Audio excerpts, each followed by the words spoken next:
Morning, my name is Father Rayappa. I'm in Ekattupudi village near Vellore, India. Today I'm going to talk about Centesimus Annus, written by Saint Pope John Paul II in 1991. It's almost 25 years ago he has written Centesimus Annus, which means 100th year of what? The completion of Rerum, novarum, another encyclical which was written in 1891 by Pope Leo XIII. Rerum novarum talks about the rights of people and about labor, about work, and about justice, social justice. So that was a beautiful document. Before that, popes were writing only about metaphysical issues like heaven, hell, purgatory, all those stuff. But this was a turning point in the history of the church, and Pope was talking about land and water, air, duties and rights and freedom, social justice.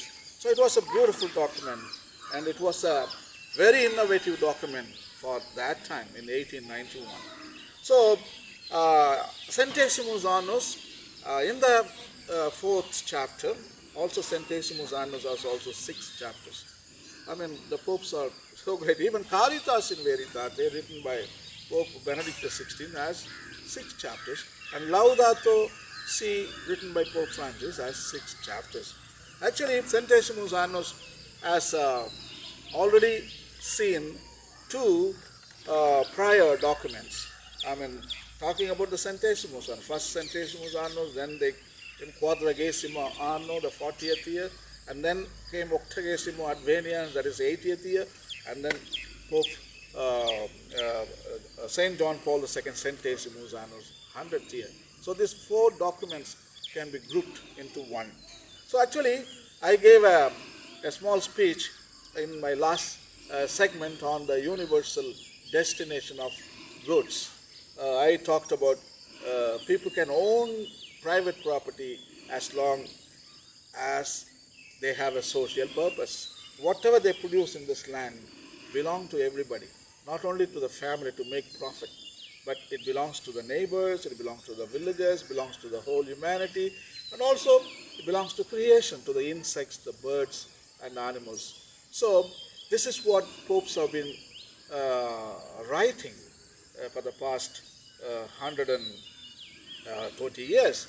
They are talking about private property, and church defends private property as long it has recognized the social mortgage, or it has recognized as the social purpose. So when we make agrarian theology, and we should educate our people, because our people absolutely they don't know anything. They think they own everything. The land is theirs, and only for self-interest. And no, that is not true. The church has been always teaching it belongs to everybody. Whatever comes and whatever you produce in this agricultural field, it belongs to everybody. So I think farmers should recognize that, and they should really, when they recognize that, they will not kill the land with fertilizers or herbicides or genetically modified crops. And there is a lot of violence going on because farmers have a sense of misunderstanding there, and they think they own it, and it is for making money. No, it is not for making money. This land borrowed from our previous generation and then handed down from previous generation, and now we are going to hand over to the next generation. And we need to safeguard and till it and keep it. That is the Genesis chapter 2:15. We till it. We till the land, cultivate it, and we can take sustenance. We can draw our livelihood from the land. At the same time, we should not destroy it. We can use it or never abuse it. So Pope John Paul II in Centesimus Annus, paragraph number 30, he talks about the ownership of the land, especially the private property.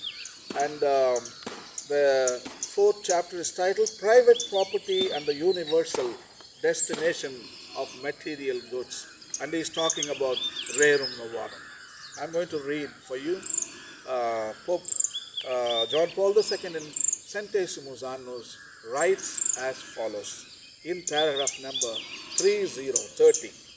In Rerum novarum, Leo the 13th strongly affirmed the natural character of the rights to private property, using various arguments against the socialism of his time. This right, which is fundamental for the autonomy and development of a person, has always been defended by the Church up to our own day.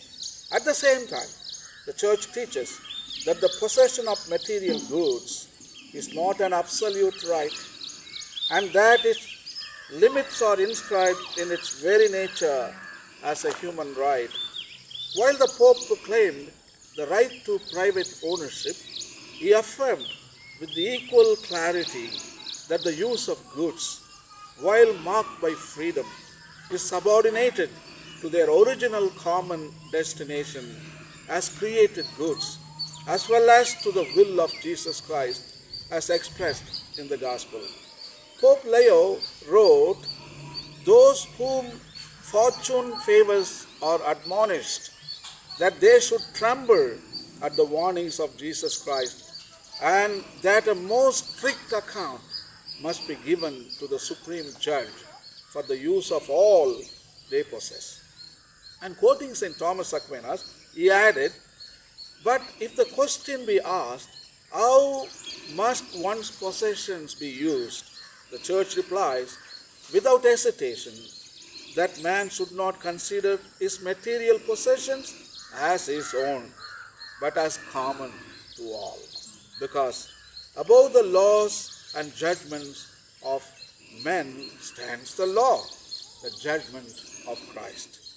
The successors of Leo XIII have repeated this twofold affirmation, the necessity and therefore the legitimacy of private ownership, as well as the limits which are imposed on it. The Second Vatican Council likewise clearly restated the traditional doctrine in words which bear repeating. In making use of the exterior things we lawfully possess, we ought to regard them not just as our own, but also as common, in the sense that they can profit not only the owners, but others too.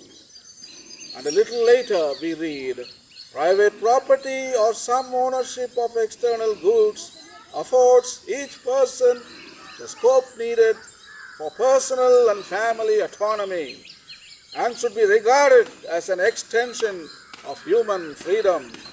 Of its nature, private property also has a social function which is based on the law of the common purpose of goods." I have returned to this same doctrine, first in my address to the Third Conference of the Latin American Bishops of Fobla, and later in the encyclicals Laborum Excessens and Solicitudo Rei Socialis. That is the paragraph number 30 from Centesimus Annus, written by Saint Pope John Paul II under the subheading called Private Property and the Universal Destination of Material Goods. It is unbelievable, and it's a shock when you read what Pope Leo XIII in Rerum novarum wrote about private property. He's just telling, if you are using your private material goods for your own self-interest, you will be condemned. You will be going to hell, in other words. So even Second Vatican Council always talked about social purpose of the ownership of material goods. Whether we own land, whether we own stocks, when we own big fat bank balance, or gold and silver, that is not for your own use. It should serve other people's needs too. So always it has a social mortgage.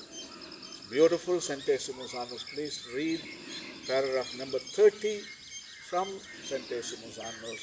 Saint Pope John Paul II was a brilliant writer, and you will enjoy this document. And happy reading, and thank you, and God bless.